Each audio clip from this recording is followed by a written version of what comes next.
సంస్కృతి సంపద YouTube channel తరపున అందరికీ స్వాగతం. శ్రీమద్ భగవద్గీత ఆధ్యాత్మిక రహస్యాలు అనే శీర్షికలో శ్రీ త్రినాథ్ గారు ధారావాహిక ప్రసంగం చేస్తున్నారు. వారి ధారావాహిక ప్రసంగంలో ఈరోజు 513వ ప్రసంగం చేస్తున్నారు. శ్రీ త్రినాథ్ గారికి స్వాగతం. నమస్కారం. ఓం శాంతి. శ్రీమద్ భగవద్గీత ఆధ్యాత్మిక రహస్యాలు ఈ యొక్క కార్యక్రమాన్ని వీక్షిస్తున్నటువంటి సోదర సోదరిమణులందరికీ కూడా హార్దిక స్వాగతం, సుస్వాగతం, నమస్సుమాంజలి. ముందుగా ధార్మికము ఆధ్యాత్మికము మరొక విషయాన్ని మనం చర్చించుకుందామండి. మామూలుగానండి మనం జ్ఞానము అన్న ఒక్క నిర్వచనము మనం అర్థం చేసుకోలేకపోవడం వల్ల వచ్చిన సమస్యలండి. జ్ఞానము అంటే మనం ఏం చేస్తున్నాము? భగవద్గీతలో భగవంతుడు ఇచ్చినటువంటి నిర్వచనం జోలికి వెళ్ళటం లేదు. అర్థమైందండి? భగవంతుడు చాలా స్పష్టంగా 13వ అధ్యాయంలోని 2వ శ్లోకంలో చాలా స్పష్టంగా చెప్పడం జరిగింది. జ్ఞానము అంటే ఆధ్యాత్మిక జ్ఞానము, జ్ఞానం అంటే ఆత్మజ్ఞానము, జ్ఞానం అంటే పరమాత్మ జ్ఞానము, జ్ఞానం అంటే సృష్టి చక్ర జ్ఞానము, జ్ఞానం అంటే కర్మల గుహ్య గతి. ఈ 4 విషయాలు ఉన్నట్లయితే మీరు ఆధ్యాత్మికంగా మీరు జ్ఞానిగా గుర్తింపబడతారు భగవంతుడి దృష్టికోణంలో. అంటే భగవంతుడు మనకు ఆ విధంగా ముద్ర వేస్తాడన్నమాట. క్షేత్రజ్ఞం చాపి మాం విద్ధి సర్వక్షేత్రేషు భారత క్షేత్రజ్ఞయో జ్ఞానం యత్తత్ జ్ఞానం మతం మమ. ఎంత అద్భుతంగా ఇచ్చాడండి. ఏదైనా కన్ఫ్యూజన్ ఉందా దాంట్లో? ఎక్కడ తికమక పడడానికి అవకాశమే లేదు కదా. గజిబిజిగా ఉందా? ఎందుకు మనం నిర్లక్ష్యం చేశాము? ఈ ఒక్క కారణంగా మనం ఏం చేస్తున్నాము? శాస్త్రాలని కఠిన పద్ధతిలో వెళుతున్నాం మనం. శాస్త్రాలు చాలా అద్భుతంగా రాశారు. రాసిన వాళ్ళందరికీ కూడా నిజంగా చేతులెత్తి మొక్కాలి. వాళ్ళు ఎంతో విధంగా తీసుకొని వచ్చారు. వేదాలు అనండి, ఉపనిషత్తులు అనండి, రకరకాల శాస్త్రాలు చెప్పేవాళ్ళు కూడా బాగా చెప్తున్నారు. ప్రవచనకారులు కూడా ఎంతో కష్టపడి వాళ్ళు అర్థం చేసుకుని మన దృష్టికి తీసుకొని వస్తున్నారు. అయినా ఈ జ్ఞానము మన బుద్ధిలో కూర్చోవడం లేదు. జ్ఞానం బుద్ధిలో కూర్చుందా లేదా అని ఎలా చెప్పగలుగుతాము? మనిషిలో పరివర్తన వస్తుందా, సకారాత్మక పరివర్తన వస్తుందా లేదా, ఇది ముఖ్య విషయం అన్నమాట. మనం ఆంతరికంగా శక్తి వస్తుందా లేదా, మనం ఏదైనా సమస్య వచ్చినప్పుడు, ఏదైనా పరిస్థితి వచ్చినప్పుడు, ఛాలెంజెస్ వచ్చినప్పుడు మనం ఏం తట్టుకునే శక్తి మనకు ఉందా? తట్టుకోగలుగుతున్నామా లేక తబ్బిబ్బైపోతున్నామా, టెన్షన్లోకి వస్తున్నామా, స్ట్రెస్లోకి వస్తున్నామా, దాని నుంచి గొడవలు పడుతున్నామా, సంబంధాలు పాడవుతున్నాయా? ఇవన్నీ మనకేమో చెప్తుందన్నమాట. జ్ఞానము, అజ్ఞానము, విజ్ఞానము. అర్థమైందండి? చాలా సులభమైనటువంటి నిర్వచనం ఇవ్వడం జరిగింది అంటే భగవంతుడే ఒక ప్రొఫెసర్గా వచ్చారనుకోండి, భగవంతుడే ఒక సుప్రీం టీచర్గా వచ్చాడనుకోండి, ఆయనంతా మీరు శాస్త్రాలను చదువుకోండి, లేకుండా ఉంటే ఈ పద్ధతిలో వెళ్ళండి అని చెప్పరు కదా. చాలా స్పష్టంగా ఈజీగా ఎల్కేజీ పిల్లలకి మనం A for apple, B for bat, C for cat, D for dog చెప్తాం కదా, అలా చెప్తున్నాడు. అంతే కదా అర్థం. క్షేత్రజ్ఞం చాపి మాం విద్ధి సర్వక్షేత్రేషు భారత. క్షేత్రజ్ఞం అన్నాడు అక్కడ. మీరు క్షేత్రజ్ఞుడి యొక్క హోదాలో కూర్చోండి. క్షేత్రజ్ఞుడు అంటే ఆత్మ, క్షేత్రం అంటే శరీరము. అర్థమైందండి? నేను క్షేత్రజ్ఞుడి హోదాలో మీరు ఉన్నప్పుడు నేను మీకు అందుబాటులోకి వస్తాను, మీకు కనెక్ట్ అవుతానంటున్నాడు. క్షేత్రజ్ఞం చ అపి మాం విద్ధి సర్వక్షేత్రేషు భారత. సర్వక్షేత్రాలు, సర్వ శరీరాలలో ఉన్నటువంటి క్షేత్రజ్ఞుడి యొక్క హోదాలో ఉంటే నేను మీకు ప్రత్యక్షమవుతాను. భగవానువాచని తప్పుతుందా ఏమన్నా? భగవంతుడు సత్యము, భగవంతుడి మాటల సత్యం అంటే ఎలాగండి? అందుకని 3వ పంక్తి 4వ పంక్తి ఏం చెప్పాడు అదే శ్లోకంలో? క్షేత్రజ్ఞయోహ జ్ఞానం యత్తత్ జ్ఞానం మతం మమ. నా యొక్క మతము అంటే శ్రీమతము, అభిప్రాయము, గైడెన్సు, ఎడ్యుకేషను, నేను చెప్పిన విధానం ప్రకారంగా క్షేత్రము, క్షేత్రజ్ఞుడు, ఈ 2 వేరు. ఎంత సహజంగా ఉందండి.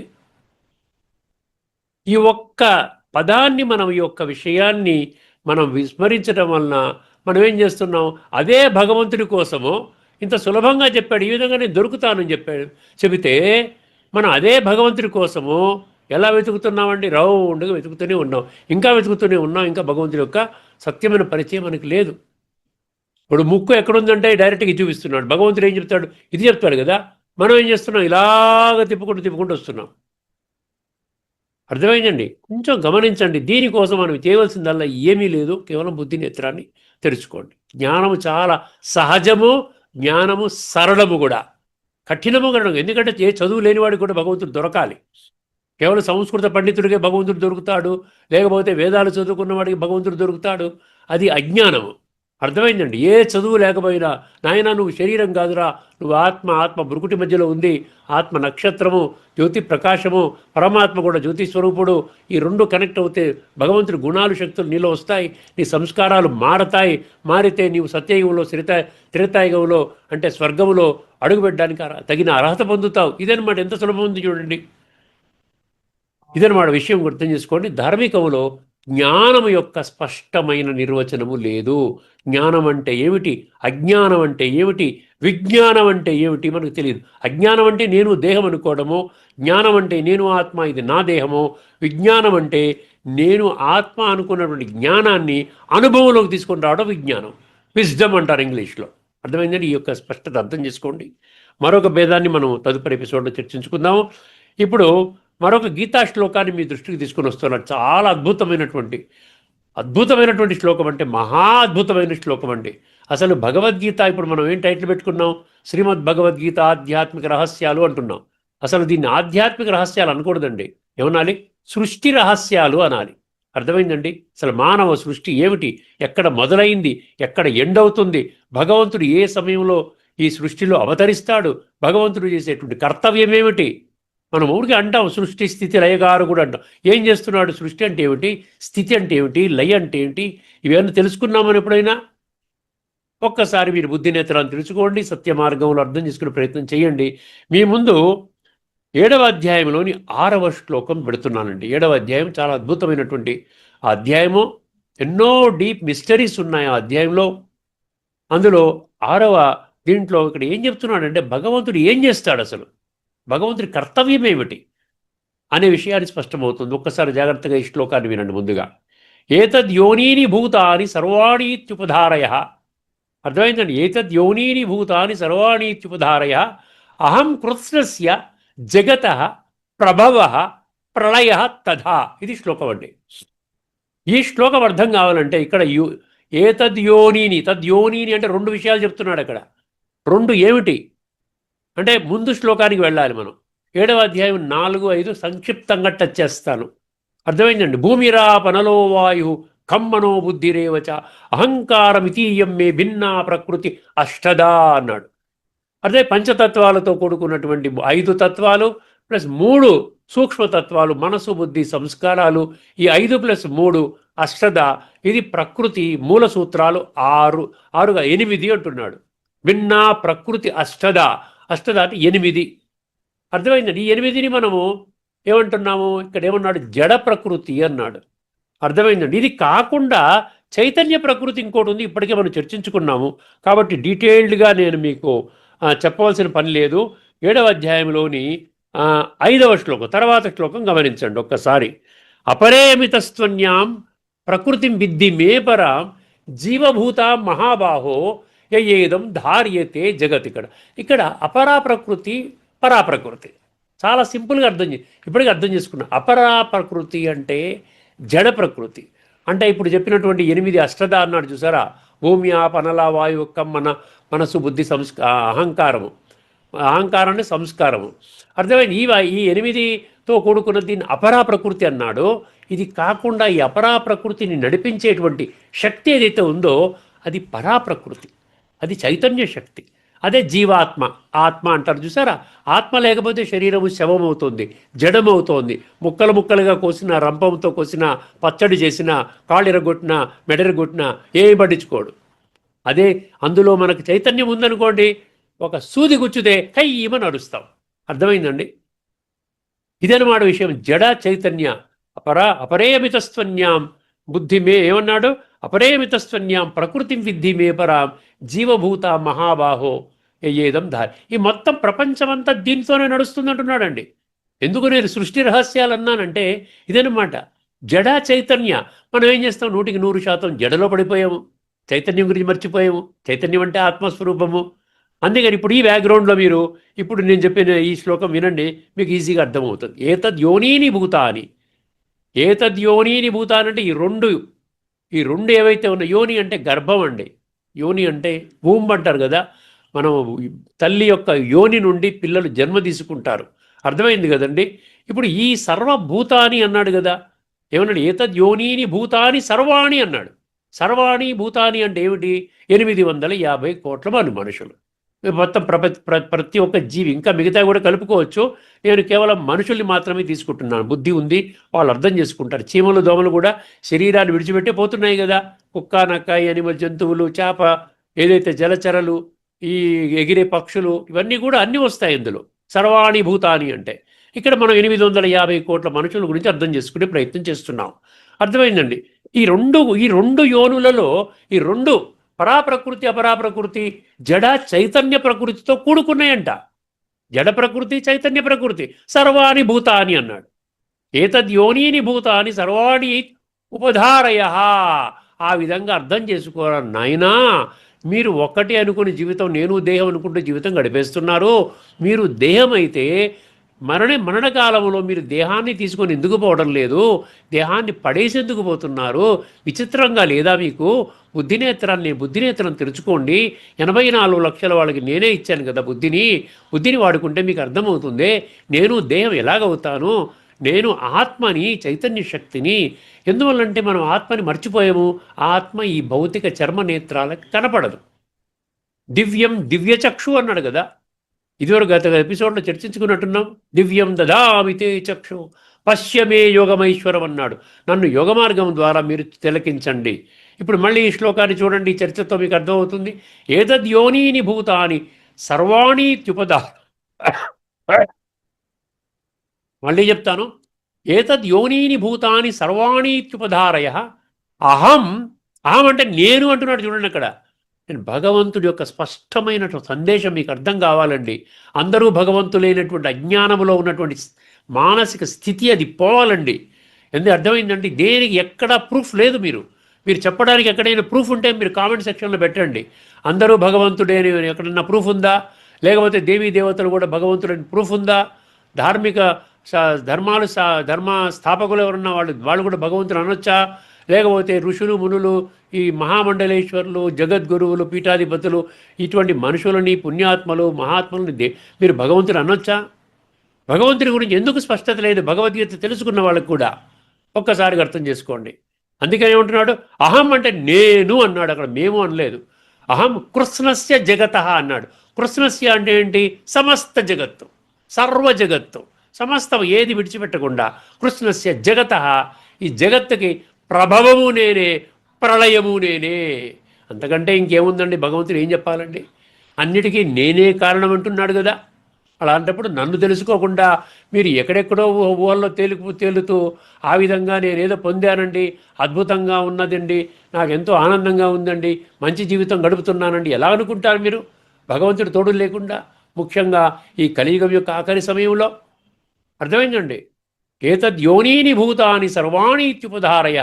అహం కృష్ణస్య జగత ప్రభవ ప్రళయ తథా.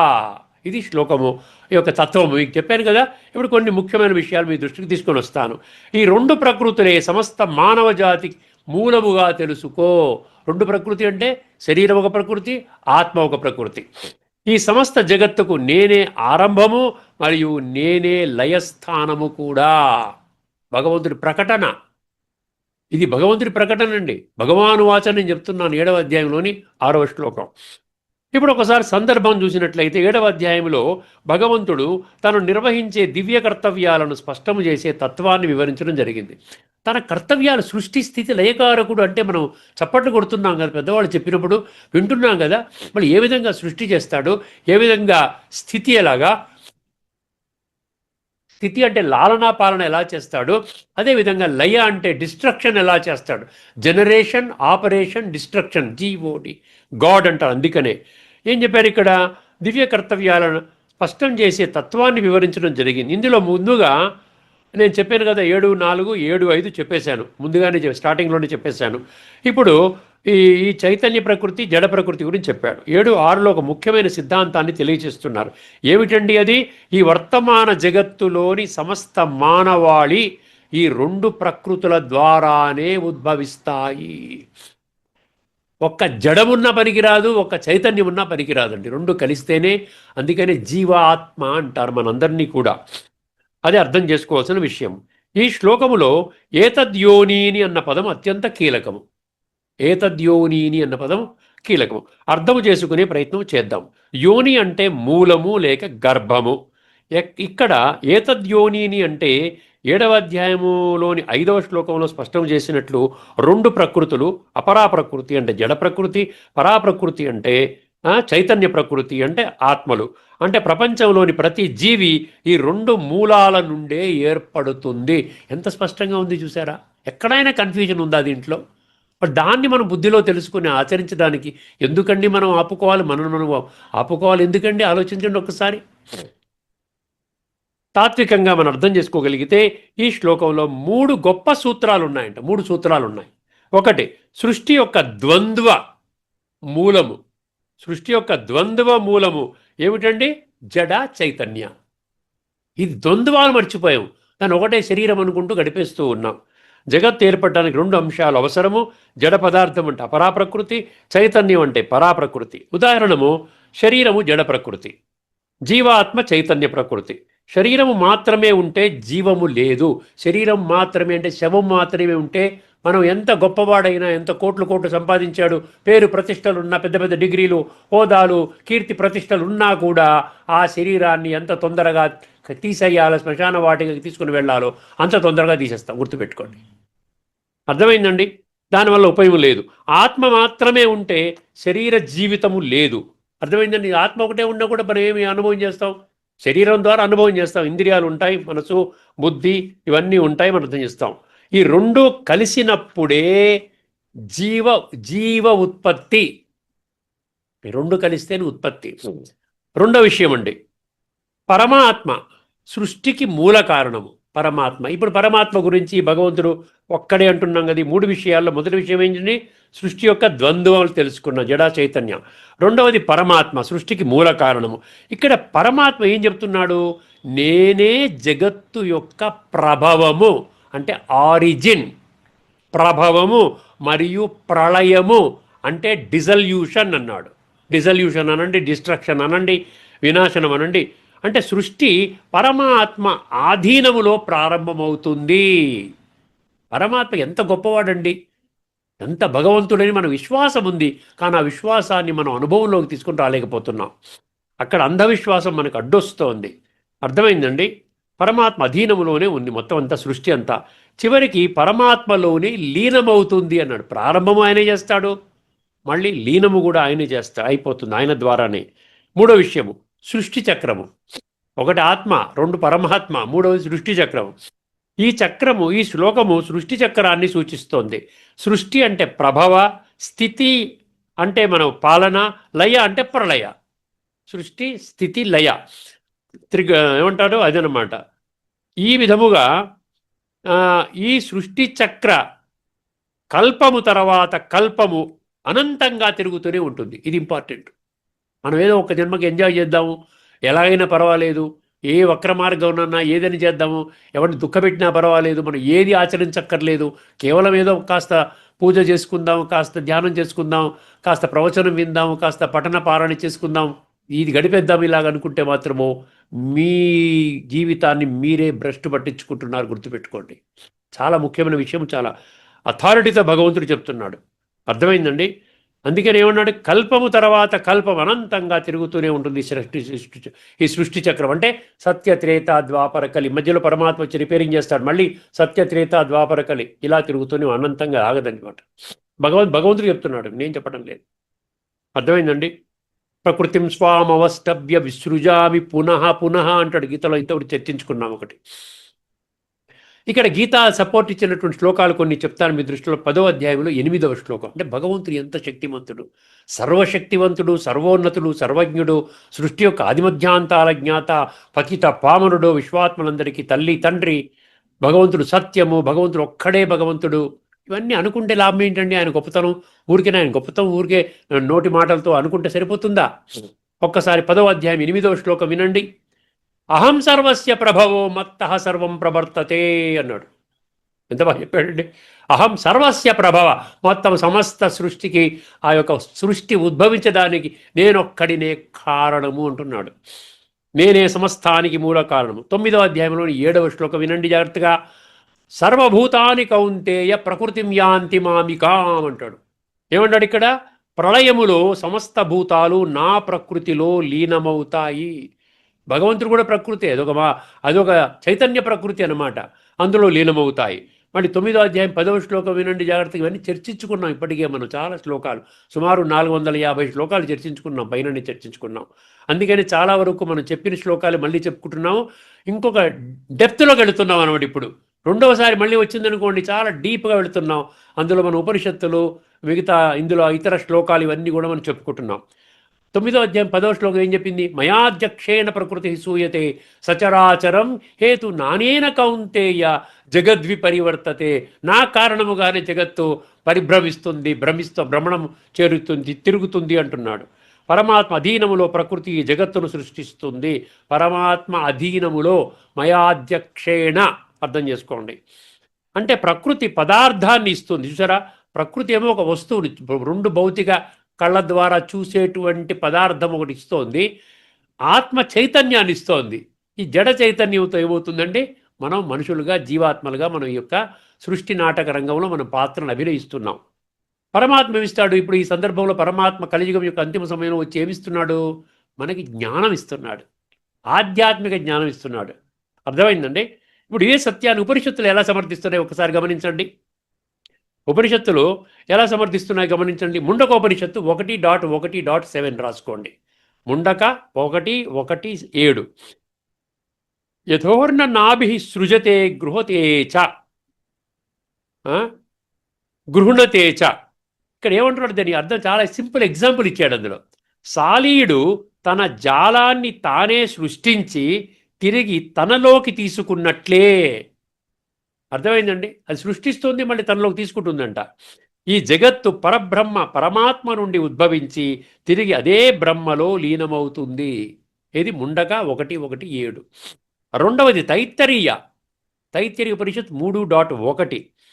యతో వా ఇమాని భూతాని జాయంతే. ఎక్కడి నుండి ఈ భూతాలు అంటే గుర్తుపెట్టుకోండి, భూతాలు సర్వభూతాని అంటే 850 కోట్ల మంది మనుషులు, ఈ సృష్టి, మానవ సృష్టి. ఈ భూతాలు పుడతాయో, ఎక్కడి నుండి ఈ భూతాలు పుడతాయో, ఎక్కడ నిలుస్తాయో, ఎక్కడ లీనమవుతాయో అదే పరబ్రహ్మతత్వము, భగవంతుడు. చూసారా? ఇప్పుడు ఆధ్యాత్మికంగా మరికొన్ని విషయాలు మీ దృష్టికి తీసుకొని వస్తాను. మీకు గీతా సపోర్టింగ్ శ్లోకాలు చెప్పాను, ఉపనిషత్తు శ్లోకాలు చెప్పాను, మంత్రాలు చెప్పాను. ఈ శ్లోకానికి ప్రత్యేకమైన ఆధ్యాత్మిక అర్థం ఉందంట. ప్రత్యేకమైన ఆధ్యాత్మిక అర్థం గుర్తించిపెట్టుకోండి. ఆధ్యాత్మిక దృష్టికోణంలో, తత్వజ్ఞాన కోణంలో తెలుసుకుంటున్నాం. 2 ప్రకృతులు ఇదివరకు చెప్పుకున్నాం కదా, కొంచెం దాన్ని వివరిస్తున్నాడు. జడ ప్రకృతి, పంచభూతాలు, శరీరము, భౌతిక ప్రపంచము. అర్థం? జడ ప్రకృతి అంటే శరీరం, పంచభూతాలు, ఈ భౌతిక ప్రపంచం. 2 చైతన్య ప్రకృతి అంటే జీవాత్మలు, చైతన్య శక్తి. 3 చైతన్య ప్రకృతి, జీవాత్మలు, చైతన్య శక్తి. 2 అయిపోయింది కదండి. రెండవది, ఇది మొదటి విషయం అనమాట. 2 ప్రకృతులు అన్నాడు, జడ, చైతన్యము. రెండవ విషయం పరమాత్మ పాత్ర. పరమాత్మ సృష్టి చక్ర జ్ఞానాన్ని వెల్లడిస్తాడు. అంటే పరమాత్మ జ్ఞానము ఆత్మలను పవిత్రం చేస్తోంది. ఆత్మశుద్ధి ఏదో లక్ష్యం లేకుండా ఊరికినే మనం గడపటం అంటే వండుకోవటం, తినడం, తాగడం, పడుకోవటం, అల్లరి చిల్లరగా తిరగటం, మళ్ళీ ఇంకొక రోజు అయిపోతుంది, మన జీవితంలో ఒక రోజు కట్ అవుతుంది, మన ఆయుష్ ఒక రోజు పడిపోతుంది. దీనివల్ల ఉపయోగం ఏంటి చెప్పండి, ఒక్కసారి అర్థం చేసుకోండి. అందుకని ఇక్కడ ఏమంటున్నాడు? పరమాత్మ పాత్ర సృష్టి చక్రాన్ని వెల్లడిస్తాడని. పరమాత్మ జ్ఞానం ఆత్మలను పవిత్రం చేస్తుంది, సంస్కారాలను సాత్వికంగా పరివర్తన చేస్తుంది, మళ్ళీ మనం సత్యయుగంలోకి వెళ్ళే విధంగా తీర్చిదిద్దుతుంది. ఈ ప్రక్రియ ద్వారా ఈ భూమండలంపై ధర్మయుగము స్థాపన అవుతుంది. చూసారా? ఎందుకు చేస్తున్నాడంటే అతి త్వరలోనే, మీరు ఒప్పుకున్నా ఒప్పుకోకపోయినా పర్వాలేదు, భగవంతుడికి నష్టం లేదు, తెలుసుకున్న వాళ్ళకి నష్టం లేదు. ఈ సృష్టి మీద అతి త్వరలోనే కల్పం, ఏదైతే కల్పం తర్వాత కల్పము, సృష్టి చక్రం ఆగదు, తిరుగుతూనే ఉంటుంది. కాబట్టి సత్యయుగము ఆవిర్భావం కాబోతున్నది. ఇది 4వ అధ్యాయంలోని 7-8 ధర్మ సంస్థాపనార్థాయ సంభవామి యుగే యుగే అని చెప్పాడు. సృష్టి చక్రము సత్యయుగము నుండి కలియుగం వరకు తిరుగుతుంది. 3వ విషయం అండి, ప్రభవము ప్రళయం అన్నాడు ఇక్కడ. ప్రభవము ప్రళయము అంటే ఏమిటి? దీని యొక్క గూఢార్థం ఏమిటి? ప్రభవ అంటే సత్యయుగ ప్రారంభము, ప్రభవ అంటే సత్యయుగ ప్రారంభము, ప్రళయ అంటే కలియుగాంతము. అర్థమైందండి? అక్కడ అందరూ వెళ్ళిపోతారు ఇంకంతా. కలియుగాంతములో కలియుగాంతములో పరమాత్మ స్వయముగా అవతరించి సంపూర్ణ ఆధ్యాత్మిక జ్ఞానము ఇచ్చి ఆత్మలను పవిత్రంగా తయారు చేస్తారు. దాని ఆధారంగా కొత్త ప్రపంచం ప్రారంభమవుతుంది. నూతన ప్రపంచంలో మంచి వాళ్ళు ఉండాలి కదా. మంచి వాళ్ళు అంటే ఎక్కడి నుంచి వస్తారు? సతోప్రధాన సంస్కారాలతో ఉన్నటువంటి వాళ్ళు వస్తారు. అర్థమైందండి? ఉదాహరణకు చెప్తున్నాను. ఒక చిన్న మంచి చాలా సింపుల్ ఎగ్జాంపుల్ ఇచ్చాడు. ఏమిటంట? ఒక నాటకం ఊహించుకోండి. ఒక నాటకం, నటులు జీవాత్మలు, నటులు పాత్రధారులు జీవాత్మలు, వేదిక వేదిక స్టేజ్ ఏదైతే ఉందో అది ప్రకృతి అంట. అంటే మనం శరీరం అనుకోండి. ఈ ఈ వేదికను పెట్టుకొని ఈ శరీరాన్ని వాడుకొని మనం పాత్రను అభినయిస్తున్నాం. లేక ఈ శరీరం లేకుండా వేదిక లేకుండా ఉంటే నాటకం నడుస్తుందా? నడవదు. దర్శకుడు పరమాత్మ. అర్థమైంది? నాటకం ప్రారంభము కూడా దర్శకుడి వల్లే, ముగింపు కూడా దర్శకుడి సంకల్పంతోనే. అయిపోయింది. ఇప్పుడు క్లోజ్ అంటాడు, అయిపోయింది. దర్శకుడు ఇక్కడితో నీ డాకర్ డైలాగ్లో ఈయన ఈయన అయిపోతాడు, ఈయన చనిపోతాడు, దాంతో హీరో వచ్చి హీరోయిన్ని పెళ్లి చేసుకుంటాడు, క్లోజ్. సో డైరెక్టర్ చేతిలో ఏముంటుంది? ప్రారంభము ఆయన చేతిలో ఉంటుంది, మధ్యంగా నడిచేది ఆయన చేతిలో ఉంటుంది, ఎండింగ్ కూడా ఆయన చేతిలోనే ఉంటుంది. అది భగవంతుడి గురించి చెప్తున్నాడు. అర్థమైందండి? తర్వాత ఈ శ్లోకము ఇచ్చే ఆధ్యాత్మిక బోధ కొద్దిగా అయిపోయి 2 నిమిషాల్లో ముగిస్తానండి. ఈ శ్లోకం మనకు 3 ముఖ్యమైన సత్యాలు చెబుతోంది. ఒకటి ఏం చెప్తోంది? మనం శరీరము కాదు, ఆత్మ. మన శరీరము ప్రకృతి భాగము, మన అసలు స్వరూపము ఆత్మ. 2, జగత్తు పరమాత్మ అధీనంలో ఉంది అనే సంగతి చెప్తోంది. ప్రపంచం యాదృచ్ఛికంగా లేదు, ఒక దివ్య నియమం ప్రకారం నడుస్తుంది. 3, పరమాత్మను తెలుసుకోవడము జ్ఞానము. అర్థమే? జ్ఞానం అంటే పరమాత్మను తెలుసుకోవడం. పరమాత్మ తెలుసుకోవడానికి ముఖ్యంగా ముందుగా మనం ఏం తెలుసుకోవాలి? నేను ఆత్మను, ఇది నా శరీరం అని తెలుసుకుంటే ఆత్మల తండ్రి పరమాత్మ అన్న సంగతి తెలుస్తోంది. ఈ సత్యాన్ని గ్రహించిన వారే జ్ఞానులు. ఈ సారాంశం ఏం చెప్తుందంటే, ఈ శ్లోకంలోని ప్రధాన తత్వం ఏమిటి? సృష్టిలోని అన్ని జీవులు జడ ప్రకృతి, చైతన్య ప్రకృతి యొక్క కలయిక. ఈ జగత్తు యొక్క ఆరంభము అంటే ప్రభవము, అంతము అంటే ప్రళయము, రెండింటికి మూలము పరమాత్మ. అందువలన పరమాత్మను తెలుసుకోవడం అంటే సృష్టి రహస్యాలను తెలుసుకోవడము. ఆఖరి ఇక 2 విషయాలు ఉన్నాయండి. ఈ శ్లోకము సృష్టి యొక్క 3 దశలను సూచిస్తుందంట. ఒకటి ప్రభవము చెప్పాను. అక్కడ ఏమవుతుంది? సృష్టి ప్రారంభము, జగత్తు వ్యక్తమవుతుంది, శరీరాలతో మనం వచ్చి వ్యక్తమవుతుంది. ఉదాహరణ సత్యయుగం ప్రారంభము. 2, స్థితి, ప్రపంచ నాటకం కొనసాగుతుంది. స్థితి అంటే నాటకం నడుస్తోంది 5000 సంవత్సరాలు. ధర్మము తగ్గుతుంది, గ్రాడ్యువల్గా దేహాభిమానంలోకి వస్తారు, ఆత్మలు దేహాభిమానంలో పడతాయి. 3వది ప్రళయము. లయం అంటే ప్రళయం కదా, ప్రళయం నుంచి లయం వచ్చింది. కలియుగాంతములో పాత ప్రపంచం ముగుస్తుంది, కొత్త ప్రపంచం ప్రారంభమవుతుంది. ఈ శ్లోకం మనకు 3 ఆధ్యాత్మిక సత్యాలు నేర్పుతుంది. ఒకటి, జగత్తు యాదృచ్ఛికము కాదు, ప్రపంచం ఒక దివ్య నాటకము. 2, మన అసలు స్వరూపము ఆత్మ, మనము శరీరము కాదు, మనము చైతన్య ఆత్మలు. ఎన్ని విషయాలు ఉన్నాయి ఒక్క శ్లోకంలో, ఎన్ని ఉన్నాయి చూసారా? 3, పరమాత్మనే పరమ ఆధారము, జగత్తు ఆయన ద్వారానే ప్రారంభమవుతుంది, ఆయనలోనే లీనమవుతుంది. అత్యంత లోతైన తత్వం అండి. 2 మహావాక్యాలు ఉన్నాయి, అయిపోతుంది. ఈ శ్లోకములో ఒక గూఢార్థం ఉంది. పరమాత్మ ఏం చెప్తున్నాడంటే, నేనే జగత్తు యొక్క ప్రారంభము మరియు ముగింపు. అంటే సృష్టి చక్రాన్ని నడిపించే శక్తి కేవలం పరమాత్మదే.